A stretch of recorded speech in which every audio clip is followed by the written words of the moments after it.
Skeptical critics like Bart Ehrman claim that the Gospels aren't based on eyewitness testimony, but are mostly legends that grew with telling. However, New Testament scholar Richard Bauckham defies that hypothesis. He argues that the presence of particular names is very strange unless they were the eyewitnesses behind the stories. Well, why exactly is that? Aside from the apostles and a few important figures, most people in the Gospels are completely nameless. Using the Gospel of Mark for an example, Jesus heals an unnamed leper, an unnamed paralyzed man, a demoniac, there's the woman with the issue of blood, the Syrophoenician woman and her daughter, a blind man, and an epileptic boy. There's also the unnamed rich young ruler, the poor widow, and the woman who anoints Jesus' feet. These people are described, but we're not told their name. And that's just to name a few of the unnamed characters. Mark has 34 total anonymous characters in his gospel. Because these obscure people are often unidentified, we ought to take note when one of them is named. So for example, Mark mentions 3 little-known persons in 1521. He writes, "And they compelled a passerby, Simon of Cyrene,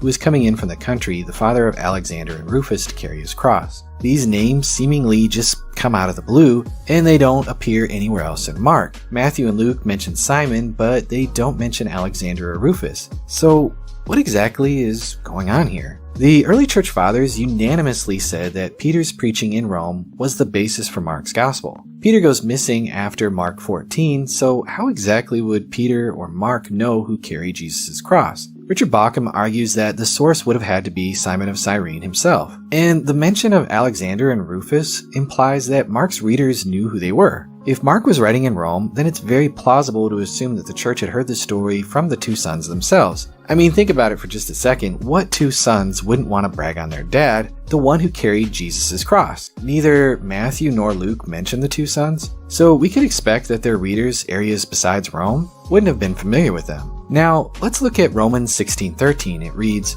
"Greet Rufus, chosen in the Lord, also his mother, who has been a mother to me as well." Now, it very well could be the case that there was another disciple in Rome named Rufus. It's not a completely uncommon name. On the other hand, Paul said Rufus's mother had also been a mother to him. Because Paul had never been to Rome when he was writing to the Romans, this shows that Rufus had gone to Rome from the eastern side of the Mediterranean where Jerusalem was. I wouldn't press this too far, but it is at least a very intriguing connection indeed. Now, for another example, Jesus appeared to 2 people on the road to Emmaus after the resurrection, Cleopas and an unnamed individual. So what's with the mention of Cleopas? Of course, Luke wasn't there, but he does mention in his prologue that he has spoken to many eyewitnesses. Bauckham argues that it's very likely that Cleopas is the same Clopas mentioned in John's Gospel. John 19:25 reads, "But standing by the cross of Jesus were his mother and his mother's sister, Mary the wife of Clopas, and Mary Magdalene." Despite the slightly different spelling, Bauckham argues Clopas is a very rare Semitic form of the Greek name Cleopas,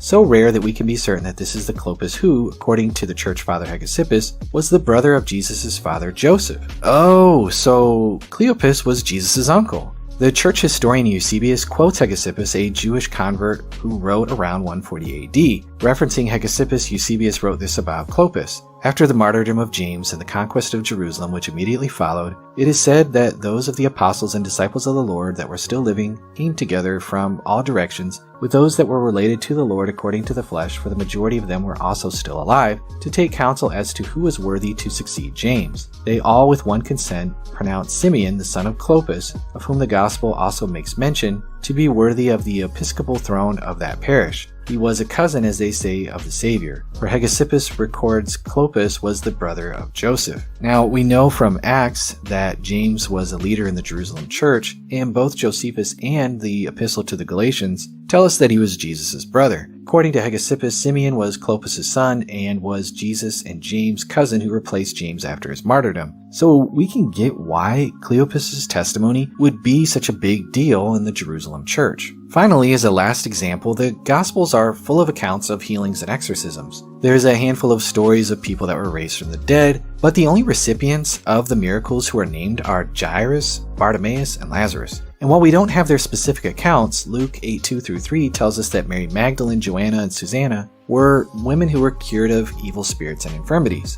With Jairus and Bartimaeus, we again see a character mentioned by Mark, but their name is omitted in one or both of the other synoptic writers. So Luke names Jairus, but neither Luke nor Matthew names Bartimaeus. Mark's audience were probably familiar with these two while they were unknown where Matthew or Luke were writing. As confirmation, we know of a 2nd century apologist named Quadratus. Eusebius quotes him in his church history, and Quadratus writes, "But the works of our Savior were always present, for they were true that those who were healed and those who rose from the dead were seen not only when they were healed and when they were raised, but were constantly present, and not only while the Savior was living, but even after he had gone they were alive for a long time, for that some of them survived even to our own time." Quadratus was writing to the Emperor Hadrian in 117 AD. When he wrote "in our times," he was probably referring to within his lifetime, not necessarily from the time that he wrote. But this does show that the early church valued eyewitness testimony of those who received miracles from Jesus during their lifetimes. Here, it's as if Mark expects his readers to know of Bartimaeus and the daughter of Jairus as a living miracle within their midst. That these names don't fit the general pattern of anonymous characters in the Gospels should get our attention. These names seem to suggest that they're the authentic originators of the traditions attached to their names. This shows that the Gospels are based on eyewitness testimony, and this isn't as well explained by saying they're just